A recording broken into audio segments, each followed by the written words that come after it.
भूटान से, चाइना, नेपाल और भूटान से साझा करती है। चाइना, नेपाल और भूटान से क्या क्या राज्य? हाँ, एक ही राज्य से सकता है, वही बात है। बहुत आश्चर्यजनक क्वेश्चन लगता है कि भारत के केवल एक ही राज्य से वो लगता है, ठीक है ना। एनटीपीसी का मेंस में मेरा ये क्वेश्चन पूछा हुआ था, ठीक है ना। ये क्या हुआ? तिब्बत का था ना, तिब्बत का है, ठीक है, ठीक है। वो चिकन लेग का निर्माण करता है और वहीं से भारत से सकता है, ठीक है ना। मात्र 27 किलोमीटर का वो एरिया पड़ता है चिकन कॉरिडोर का। आगे बताइएगा तो United nation system staff college का मुख्यालय कहां पे है?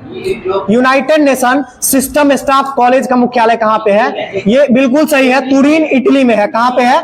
तुरीन इटली में पड़ता है। और ये क्या चीज है? United nation system staff college का मुख्यालय है, ठीक है ना। आगे बताइएगा तो वंदे मातरम पत्रिका का संपादन किसके द्वारा? अरविंद घोष के द्वारा। वंदे मातरम पत्रिका का संपादन अरविंद घोष के द्वारा किया गया। आगे बताइएगा तो भारत के पर्वतीय क्षेत्रों में कैसी वन पाई जाती है? भारत के पर्वतीय वन मतलब ये बिल्कुल सही है, कोनधारी वन यानी कि चीड़ का पेड़ पाया जाता है, ठीक है ना। कोनधारी वन यानी कि चीड़ का पेड़ पाया जाता है, ठीक है ना, पर्वतीय क्षेत्रों में। हाँ, आगे बताइएगा तो पटाका किस देश की मुद्रा है? मकाऊ का, ठीक है ना, बिल्कुल सही है। मकाऊ पटाका याद रखिएगा, ठीक है ना। मकाऊ पटाका याद रखिएगा, यानी मकाऊ देश की राजधानी कहाँ है? मकाऊ सिटी ही है, ठीक है ना। और उसकी मुद्रा क्या है? पटाका है, ठीक है ना। मकाऊ पटाका याद रखिएगा। आगे बताइएगा मुरलेन राष्ट्रीय पार्क कहाँ पे है? मुरलेन मिजोरम में अभी हुआ है। मुरलेन राष्ट्रीय पार्क कहाँ पे है? मिजोरम में है, ठीक है ना। आगे बताइएगा तो क्या कोई कंफ्यूजन है? मुरलेन मिजोरम में ही है, एकदम सही है। आगे बताइएगा तो राजीव गांधी खेल रत्न पुरस्कार को कब मेजर ध्यानचंद रत्न पुरस्कार किया गया? 2021 में, बिल्कुल सही है। 6 अगस्त 2021 को राजीव गांधी पुरस्कार का नाम बदल करके मेजर ध्यानचंद पुरस्कार कर दिया गया, ठीक है ना। बताइएगा तो पंचायत व्यवस्था को सबसे पहले किस राज्य में लागू किया गया था? राजस्थान में, बिल्कुल सही है। वो जवाहरलाल नेहरू के कार्यकाल में 1959 में जो है 1959 में 2 अक्टूबर 1959 में राजस्थान के नागौर से इसकी प्रारंभ किया गया, ठीक है ना। आगे बताइएगा तो पंचायती राज अधिनियम को लागू करने वाला पहला राज्य कौन सा है?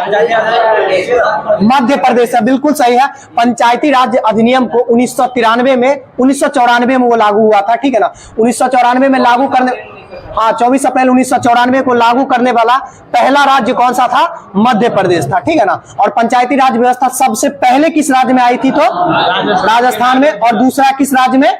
आंध्र प्रदेश में। दूसरा आंध्र प्रदेश में आई थी। और जब अधिनियम की बात आ जाती, क्या कर्नाटक किया गया, हाँ, उसके बाद पहला कौन सा ऐसा स्टेट था जो 73 संशोधन के बाद लागू किया था पंचायती? हाँ, कर्नाटक अधिनियम सबसे पहले मध्य प्रदेश लागू किया था पहली बार मध्य प्रदेश में। लेकिन पंचायती राज व्यवस्था जब लागू हुआ था उसके बाद कौन सा ऐसा पहला स्टेट है जो पंचायती राज व्यवस्था उसके तहत लागू किया था? जो कर्नाटक। बिल्कुल सही बात। 2021 में 6 अगस्त 2021 को। आगे बताइएगा तो शांत रहिएगा। आगे बताइएगा हाजी अली की दरगाह कहाँ पे है? मुंबई में है, बिल्कुल सही है, बर्ली मुंबई में है। हाजी अली की दरगाह कहाँ पे है? बर्ली मुंबई में है। बताइएगा तो किस राज्य ने ओपन एयर क्लासरूम प्रोग्राम मतलब शिक्षालय लॉन्च किया है?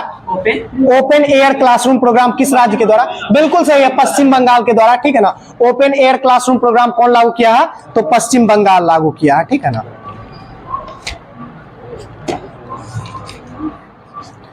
आगे बताइएगा तो GRPS का फुल फॉर्म क्या होता है? GRPS का, सॉरी GPRS का फुल फॉर्म। ये देखिए, वो GPS का नहीं, वो ग्लोबल पोजिशनिंग सिस्टम जो होता है ना, वो GPS का हो जाता है। ये GPRS है, जनरल पॉकेट रेडियो सिस्टम, इसको सर्विस बोलते हैं। जनरल पॉकेट रेडियो सर्विस बोलते हैं। जनरल पॉकेट रेडियो सिस्टम बोलते हैं। आगे बताइएगा तो रेड क्लिफ रेखा जो है किस दो देश के बीच में है? भारत और पाकिस्तान के बीच में है, भारत और पाकिस्तान के बीच में है, ठीक है ना। 0 डिग्री नहीं, रेड क्लिफ जो है ना वो सिर्फ वो सर्करिक रेखा,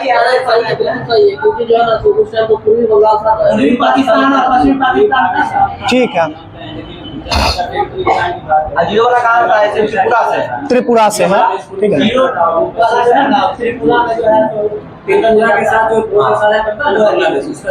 जीरो डिग्री लाइन है। पश्चिमी साइड में जो आता है, राजस्थान हो गया, गुजरात हो गया, और पंजाब वगैरह, रेड क्लिफ है, रेड क्लिफ है। आगे बताइएगा तो एसपीजी का फुल फॉर्म क्या है? एसपीजी सुरक्षा से संबंधित है। एसपीजी बिल्कुल सही है, स्पेशल प्रोटेक्शन ग्रुप बोलते हैं। जी स्टैंड फॉर ग्रुप, ठीक है ना, स्पेशल प्रोटेक्शन ग्रुप, ठीक है ना। एसपीजी, एसपीजी सुरक्षा जो नहीं दी जाती है, हाँ, जो दिया जाता है वो स्पेशल प्रोटेक्शन ग्रुप होता है, ठीक है ना। जी स्टैंड फॉर ग्रुप, ठीक है ना। बताइएगा तो कमानीदार तुला से हम क्या नापते हैं?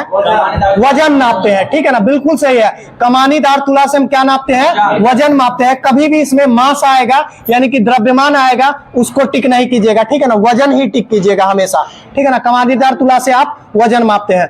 बताइए तो पहली पंचायती योजना जो है, पंचवर्षीय योजना, ये किस मॉडल पर आधारित थी? पहली हेराल्ड डोमर, पहली हेराल्ड डोमर। द्वितीय बताइएगा पीसी महालनोबिस। तृतीय सुखमय चक्रवर्ती और सैंडी, हाँ, सुखमय चक्रवर्ती और कौन सैंडी था? पीके सैंडी, जे सैंडी, ठीक है ना। क्या बोल, इधर नहीं सुनाई दे रहा है? अच्छा, आज भर एडजस्ट कर लीजिए, ठीक है ना, आज भर एडजस्ट कर लीजिए, इधर हो करके बोलते हैं, ठीक है ना। बताइएगा पलासी का युद्ध के समय बंगाल के नवाब कौन थे? सिराजुद्दौला। पलासी के युद्ध के समय कौन थे? सिराजुद्दौला थे। बंगाल के नवाब कौन थे? सिराजुद्दौला थे, ठीक है ना। आगे बताइएगा पलासी का युद्ध हुआ कब था? 1757 में। पलासी का युद्ध कब हुआ था? 1757 में हुआ था। आगे बताइएगा ब्रह्म समाज की स्थापना किसके द्वारा किया गया था? राजा राम मोहन राय के द्वारा। ब्रह्म समाज की स्थापना राजा राम मोहन राय के द्वारा किया गया था। आगे बताइएगा स्वतंत्रता के पहले भारतीय सत्ता कहां से चलाया गया था? स्वतंत्रता का पहला भारतीय सत्ता कहां से चलाया गया था? किस जगह से? स्वतंत्रता, भारत को जो स्वतंत्रता मिली थी उस समय सत्ता कहां से लीड किया जा रहा था? भारत सरकार के द्वारा। उस समय केंद्र कौन था? बंगाल यानी कि कोलकाता, ठीक है ना। उस समय कोलकाता केंद्र ही था, ठीक है ना। और झंडा भी कहां फहराया गया था? कोलकाता में ही फहराया गया था ना। आगे बताइएगा तो बार बार पूछा जाता है डीबीएमएस का फुल फॉर्म क्या होता है? डीबीएमएस, हाँ, डाटाबेस मैनेजमेंट सिस्टम, ठीक है ना, कुछ भी नहीं है। डीबीएमएस यानी कि डाटाबेस मैनेजमेंट सिस्टम इसको बोलते हैं। बताइएगा तो वित्तीय आपातकाल लगाने के लिए राष्ट्रपति किस अनुच्छेद का प्रयोग करते हैं? 360, बिल्कुल सही है। वित्तीय आपातकाल लगाने के लिए राष्ट्रपति के द्वारा अनुच्छेद 360 का प्रयोग किया जाता है, ठीक है ना। बताइएगा हल्दी घाटी का युद्ध अकबर और राणा प्रताप के बीच कब हुआ था? 1576 में हुआ था, ठीक है ना। हल्दी घाटी का युद्ध कब हुआ था? 1576। किसके किसके बीच हुआ था? महाराणा प्रताप और अकबर के बीच हुआ था। महाराणा प्रताप और अकबर के बीच हुआ था। बताइएगा तो देवदास उपन्यास के लेखक कौन है? शरद चंद्र चट्टोपाध्याय। देवदास जो उपन्यास लिखा गया वो किसके द्वारा लिखा गया? शरद चंद्र चट्टोपाध्याय के द्वारा लिखा गया। बताइएगा तो नॉर्वे की सांसद का क्या नाम है? स्टोर्टिंग। नॉर्वे की सांसद का नाम क्या है? स्टोर्टिंग। और यही नॉर्वे देश है जिसको मध्य रात्रि का देश भी कहा जाता है, ठीक है ना। मध्य रात्रि का सूर्य का देश, इसको इसी को कहा जाता है, नॉर्वे को ही कहा जाता है, ठीक है ना। जहां की सांसद का नाम क्या है? स्टोर्टिंग है, ठीक है ना। बताइएगा ओडीएस का फुल फॉर्म क्या होता है? ओडीएस का देखिए ऑपरेशनल डाटा स्टोर इसको बोलते हैं, ठीक है ना। ओडीएस कंप्यूटर से संबंधित है जिसका ऑपरेशनल डाटा स्टोर बोलते हैं। और एक ODF फुल फॉर्म आता है। ODF का फुल फॉर्म क्या होता है? ODF का अभी हाल ही में बहुत क्या बोलते हैं, ये सफाई अभियान को लेकर के चला है, उसमें ODF जो किया जाता है उसका ODF का फुल फॉर्म क्या होता है? ओपन डेफिसिएशन फ्री होता है, ठीक है ना। ओपन डेफिसिएशन फ्री होता है, ठीक है ना। शौच मुक्त जगह बोलते हैं उसको। आगे बताइएगा तो स्वतंत्रता के समय ब्रिटिश भारत में टोटल रियासतों की संख्या कितनी थी? 565, ठीक है ना। 562 भी कहीं कहीं देता है, 565, ठीक है। और तीनों को मिला करके, ठीक है ना, तीनों को मिला करके तो स्वतंत्र, हाँ, पाकिस्तान के लेने के बाद जब ये जम्मू कश्मीर को विलय कर दिया और यूनाइटेड को मिलाया गया था, ये सब 565 हो गया। सही है, सही है। आगे बताइएगा तो कामगारों के लिए निर्वाह मजदूरी के बारे में संविधान के किस अनुच्छेद में वर्णन किया गया है? बिल्कुल सही है, 43, अनुच्छेद 43 में कामगारों के लिए निर्वाह मजदूरी के बारे में संविधान के अनुच्छेद 43 में वर्णन किया गया है। आर्टिकल 44 बताइएगा किस चीज से संबंधित है? समान नागरिक संहिता से, ठीक है ना। समान नागरिक संहिता से संबंधित है, ठीक है ना। यूनिफॉर्म सिविल कोड जिसको बोलते हैं उससे संबंधित है आर्टिकल 44, ठीक है ना। बार बार पूछा जाता है ये क्वेश्चन, जो अभी किस राज्य में लागू है? गोवा राज्य में, और भारत के एकमात्र राज्य में लागू है। बताइएगा तो भारत में ज्यादातर बाघ किस राज्य में पाए जाते हैं? अभी ये डाटा फिर से बदल गया है, पहले मध्य प्रदेश के पास था और डाटा फिर से बदल करके किसके पास आ गया है? अभी कर्नाटक के पास आ गया, ठीक है ना। सबसे ज्यादा बाघ कहाँ पे पाया जाता है? कर्नाटक में, ठीक है ना। हाँ, 2 का अंतर था, पहले मध्य प्रदेश ऊपर चला गया था। बताइएगा तो बृहदेश्वर मंदिर किस राज्य में अवस्थित है? तमिलनाडु में, बिल्कुल सही है। बृहदेश्वर मंदिर कहाँ पे स्थित है? तमिलनाडु में है। बताइएगा तो मानव शरीर की सबसे छोटी हड्डी कौन सी है? स्टेपीज है, ठीक है ना।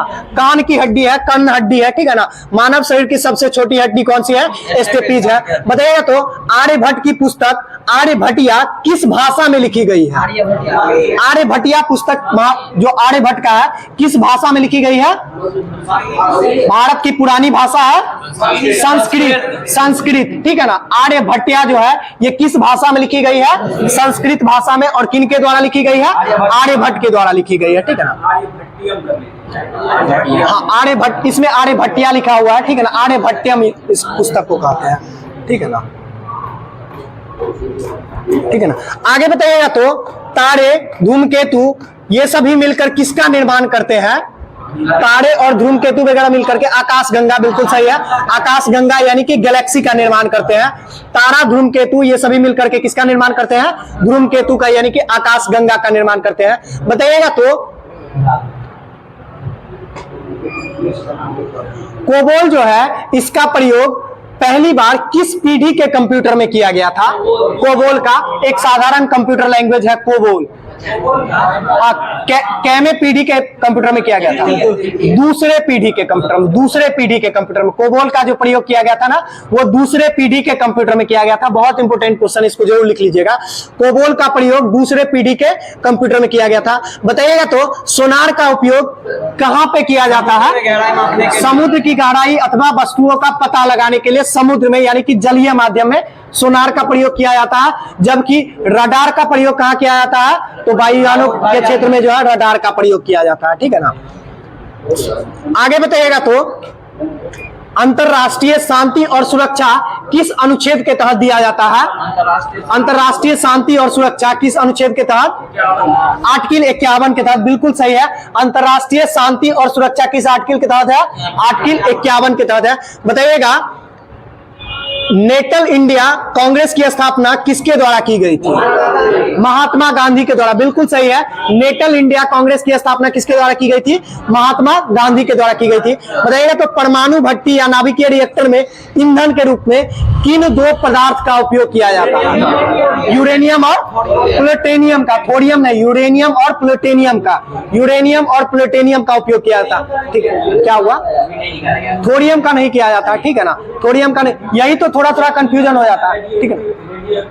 पदार्थ है थोरियम, लेकिन यूरेनियम और प्लूटोनियम का ही उपयोग किया जाता है, ठीक है। क्या हुआ? छोड़ दे, ठीक है, छोड़ दे।